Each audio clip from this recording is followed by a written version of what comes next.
So this is the end of the first half of the series. Sakamoto Days, Episode 11. Continuing on with this Casino Loop arc, we have Shin, as well as Sakamoto, trying to learn these games. But they need to win quickly. So rather than actually learning the rules, they end up cheating in various sneaky ways. You have Shin with the mind reading, as well as Sakamoto forcefully doing stuff with his very much quickness that he has. But you have Wu Tang who is able to win this, even though I think the house is somewhat cheated for him. It's more towards him, I assume, because the Sakimoto game was kind of rigged. Anyway, going to the following parts, we get down to the numbers. Who won? Who is the winner? So it was tied, and they wanted to finalize it with one big game. Rather than playing poker, which none of them knew how to play, well, Wu-Tang did, but of course Sakamoto and Shin didn't. So they end up at this table playing Old Maid, and that's where whoever has the Joker, the very last person to, ends up being the loser. Okay, so things are kind of highly competitive. Lou was doing this like funny bit where she had the Joker and you can tell on her face, and every time someone would hover above it, she would like make a different face. So it was pretty easy to predict what card she had. But at the end, we had it down to Sakimoto as well as Wu Ting. Wu Ting actually took into account that Shen had this mind reading ability, and he overrode it with tons of information. And Shin was actually took out of transmission for this big showdown. But at very last, with incredible strength, Sakimoto held on to his card, and Wu Ting kind of fell down.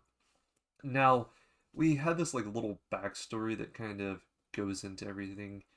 The whole thing about Wu Ting being smart is kind of like an irony. He's not really that smart. He just kind of bluffs a lot. That is his knowledge is saying stuff that kind of has people thinking. At the same time, he is smart. So it's just one of those things that they kind of give us here. And the best way to kind of go with that is he gets turned on yet again by his own mafia. They all point guns, and he bluffs more. Sakimoto kind of be like, "Hey, you better do that for your girl." So he says something like, "Your guns are gonna blow up if you shoot," and that gets them to stop. Of course, Sakimoto just starts going ham and crazy. He stops the entire thing. So we already kind of knew what was gonna happen. Sakimoto and the crew was obviously gonna win. This mafia had no chance of keeping her. So it was a very good outcome.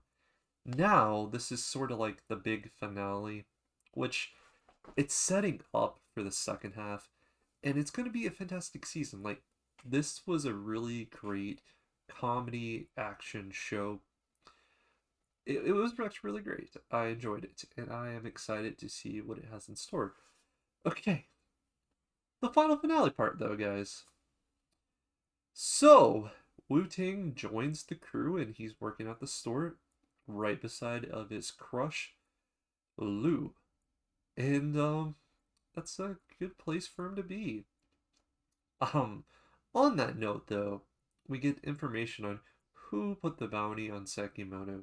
That was a big part of this whole deal as well. And we needed this information to get to here to this next part.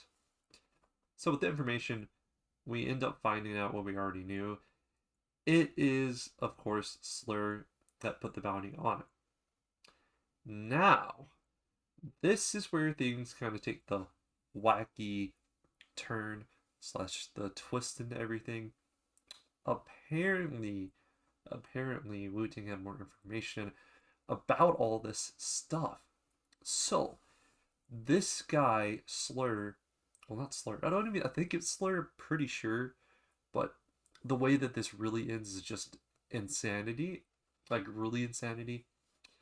a bunch of prisoners, variously, people were like murdered, crushed into balls, and all kinds of other things, kind of foreshadowing what we're about to find out. Moving along, we find out a bunch of people like broke out of prison and things are finally connected. At this restaurant, we are greeted to the introduction of new characters, which are the big villains coming up. So I'm going to kind of go through here and tell you each name, because I was able to at least write them down to remember them. We have Dump, which I believe is the female member. We have Saw. We have Apart, as well as Minimalistic. So, very diverse crew. And as they're all showing their like little personalities, they are killers. Like it was showing their body counts, and it was like some of them were like really insane numbers. The one dude, I think it was minimalistic, he was huge, and he would crush everything into a ball.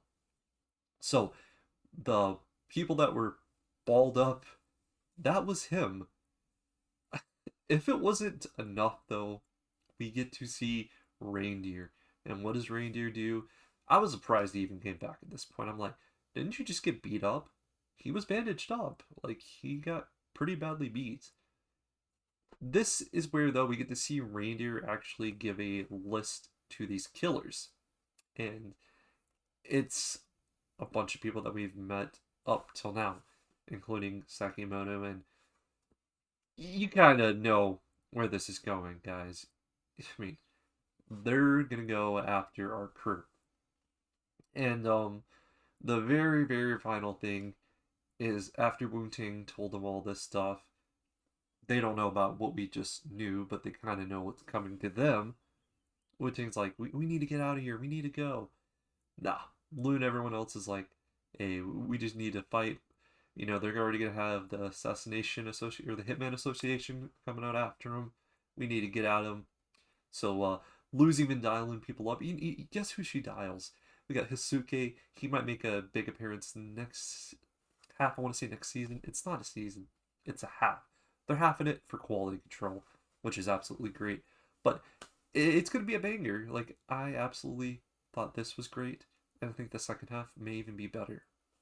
So with that, let's rate this episode slash season. I'm going to say it is an 8.6 anime and very much your worthwhile. Funny, action. Come on. Come check it out. It's got a little bit of a mystery going on. The villains are kind of like crazy, but we get background information about all the villains, and it seems like they really kind of go in depth about the majority of the bigger ones. The ones that are basically part of the episode, even the ones that aren't even like a big party. That bathhouse guy, they went into death for him, so it's crazy. But before I yap too much, I guess we're gonna go to the question of the day is, how did you feel about this first half of Sakamoto? Anyway, guys, hope you stay safe. And until next time, peace out.